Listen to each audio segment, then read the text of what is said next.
দক্ষিণ হাবড়া বারাসাতে সংবাদ মাধ্যমে মুখোমুখি শুভেন্দু অধিকারী। দেখুন।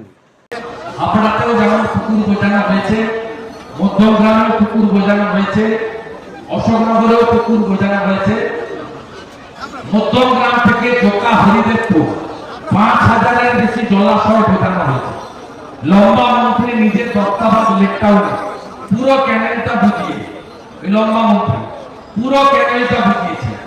পিয়ালা চড়িয়া খাল বলুন, মুখ্যমন্ত্রী নিজে কালীঘাটের টালির নালাকে বন্ধ করেছে। এবং এইটাতে তৃণমূল 2010-এ আসার পরে এই ঘটনাগুলো পরে পরে হয়েছে। আর এখন বিশেষ করে গার্ডেন ব্রিজ, মেটিয়াবুরুজ, ইকবালপুর এলাকাতে সেখানে 80% বিল্ডিংয়ে না আছে কনভার্সন, না আছে এডুকেশন, না আছে সাইট প্ল্যান, না আছে রুল প্ল্যান, না আছে ফায়ার ব্রিগেডের এনওসি। সমস্ত ইলিগাল কনস্ট্রাকশন হয়েছে এবং এর সঙ্গে মেয়রের সরাসরি আর্থিক যোগ রয়েছে। কিছুদিন আগে ইডি আমির আলী বলে একজনের বিছনার নিচ থেকে 17 কোটি টাকা ওই এলাকা থেকে উদ্ধার করেছিল, আপনারা জানেন। আমি গার্ডেন মেটিয়াবুরুজের ঘটনায় 134 নম্বর ওয়ার্ডের কাউন্সিলর ফ্রান্স ইকবাল, নিকনেম হচ্ছে অনেক, তার গ্রেফতারের দাবি করছে।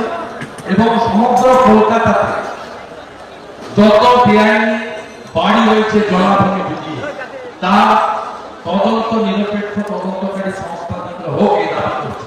আমি আগামীকাল একটি আরটিআই জমা করছি কলকাতা কর্পোরেশনে, যেখানে বিগত 5 বছরে প্রত্যেকটি ওয়ার্ডে অনুমোদিত বাড়ি, বিল্ডিং, কমার্শিয়াল আর ডোমেস্টিক আর রেসিডেন্সিয়াল, তার তালিকা চাইব এবং রিজেক্ট হওয়া প্ল্যানের তালিকা চাইব, পেন্ডিং থাকা প্ল্যানের তালিকা চাইব। আমি যেভাবে পাবলিক সার্ভিস কমিশন থেকে 15-16 সালে সব তথ্য পেয়েছি আরটিআইতে, আমি এখানেও সব তথ্য বের করব। এবং এটা এডুকেশন, টিচার রিক্রুটমেন্ট স্ক্যাম, পরবর্তীকালে রেশন দুর্নীতির মতো কলকাতা মিউনিসিপাল কর্পোরেশন এলাকায় ইলিগাল প্রমোটিং বা ইলিগাল বিল্ডিং কনস্ট্রাকশনের যে ইস্যু, এটাও একটা বড় স্ক্যাম হিসেবে আগামী দিনে সামনে আসবে।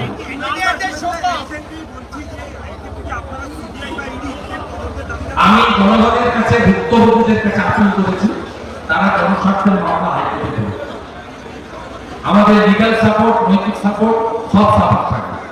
কিন্তু যারা ভিকটিম, যারা ওই এলাকাগুলোতে, ওয়ার্ডগুলোতে মানুষরা ভিকটিম হচ্ছে, তাদের কাছে এক লিডার অফ অপোজিশন আমি আপিল করছি যে আপনারা পাবলিক ইন্টারেস্ট লিটিগেশন করে এটা নিয়ে লড়াই করুন, আমরা আছি।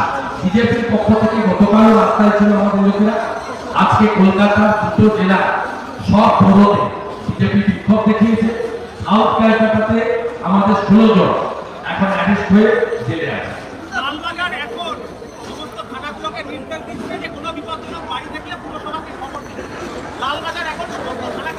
এই ভোটের জন্য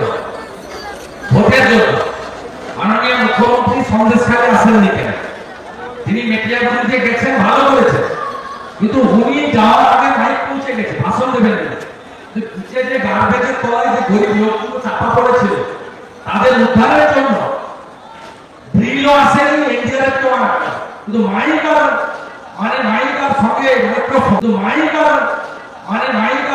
মাইক্রোফোন ওটা আগে চলে এসেছে। বক্তৃতা করতে হবে আর পিছনে ভালো হয়, যেহেতু দক্ষিণ কলকাতা প্রার্থী ভোট ছাড়া কিছু বোঝে না। মমতা ব্যানার্জির উচিত একবার নয় 3 বার সন্দেশখালী যাওয়া, 3 মাসে যাওয়ার সুযোগ পাবে। অতএব লালবাজার এগুলো করছে মিডিয়া প্ল্যান করার জন্য। আপনারা দেখাবেন ব্রেকিং নিউজ, কিছু দরখাস্ত আছে, এর সলিউশনটা কবে হবে জানেন? কবে হবে? বিজেপি সরকারের যোগী আদিত্যনাথজি এই সমস্ত বেআইনি কাজকে মাটির সঙ্গে মেশানোর জন্য কি ব্যবস্থা রেখেছিলেন? উত্তরপ্রদেশের বুলডোজারগুলো সব আইডিয়াল হয়ে পড়ে আছে, ওগুলো আমরা ওখান থেকে নিয়ে আসি।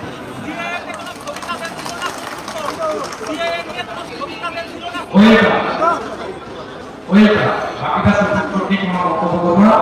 সিএএ নিয়ে আমরা আজকে ক্লিয়ার করে দিয়েছি। এখানে ধর্মের কপি আমি দেখিয়ে দিয়েছি, একদম পরিষ্কার। এখানে কোনো মমতা ব্যানার্জি হাবড়া মাটিতে দাঁড়িয়ে যা যা বলে গেছেন সম্পূর্ণ মিথ্যা কথা। আমি আপনাকে এই যে এলিজিবিলিটি সার্টিফিকেট এবং পুরো এই যে আপনার অ্যানেক্সার 3 শিডিউল 1C একদম পরিষ্কার কথা বলে গেছে যে লাস্ট লাইনটা আমি পড়ে দিচ্ছি, and eligibility certificate from a locally reputed community institution is enclosed. Nothing else. মশাই, দলপতি, পুরোহিত যে কোনো প্রতিষ্ঠান থেকে একটি করে সার্টিফিকেট নিয়ে অ্যাপ্লাই করে দেবেন। ভারত সরকার সব আপনার কাছে সার্টিফিকেট পাঠিয়ে দেবে। মমতা ব্যানার্জির পুলিশ আর 71-এর আগে ধরলে চাইতে পারবে। পিয়া ঠাকুরের লড়াই সাকসেস উইসাল ওভার।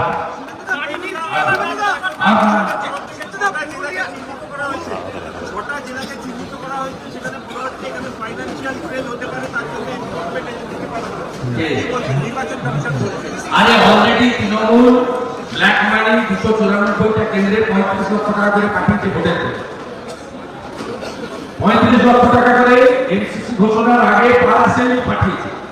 হাওড়াতে একটা মন্ত্রী দিয়েছে 16 জন গ্রামের তথ্য, যাদবপুরে একজন মন্ত্রী দিয়েছে। ওদের মধ্যে আমাদের বলে গেছে যে এই বাড়িতে এত টাকা পৌঁছেছে। অলরেডি 2,45 লক্ষ টাকা করে তৃণমূল আলো টাকা প্রত্যেকটা লোকসভাতে পৌঁছে দিয়েছে।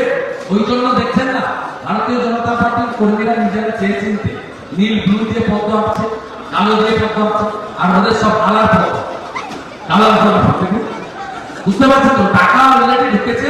তবে মোদিজি আছে তো না খাওয়া না খানে পাতালের ভিতরে রাখুন আর অপার বাথরুমে রাখুন, টাকা লুকিয়ে রাখতে পারবে না, নিশ্চিত রাখুন।